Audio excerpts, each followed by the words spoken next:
دو چیزیں جمعے والے دن آپ نے لازمی کرنی ہے، دو چیزیں۔ ایک تو سورہ کہف کی پابندی کر جمعے کے دن۔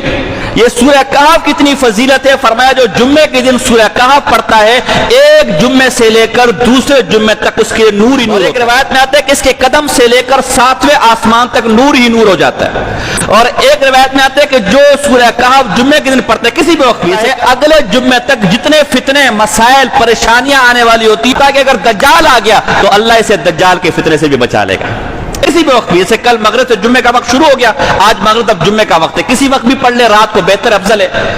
تو ایک تو سورہ کہف کی پابندی کرنی ہے انشاءاللہ، ایسے ہی ہوگا۔ نمبر 2 ایک درود ہے، یہ درود آپ نے پڑھنا ہے۔ اس درود کی فضیلت علامہ سخاوی رحمہ اللہ جن کی کتاب القول البدی فی فضل الصلاۃ علی حبیب الشفیع، درود شریف کی بہت مشہور کتاب ہے۔ ہمارے ہندوستان کے ایک عالم گزرے علامہ زبیدی رحمہ اللہ جو شاہ ولی اللہ محدث دہلوی کے شاگرد تھے، انہوں نے امام غزالی کی احیاء علوم الدین کتاب ہے، اس کی شرح لکھی ہے اتحاف سادات المتقین۔ اس کے اندر لکھے کہ درود شریف پر سب سے زبردست جو کتاب ہے وہ یہ علامہ سخاوی کی القول البدی ہے۔ اور امام ابن حجر عسقلانی فرماتے کہ میرے شاگردوں میں سب سے تکڑا شاگرد، سب سے بہترین شاگرد تو یہ علامہ سخاوی اتنا مستقل آدمی، اس نے اپنی کتاب القول البدی کے اندر یہ بات لکھی ہے طبرانی کے حوالے سے۔ وہ کیا ہے؟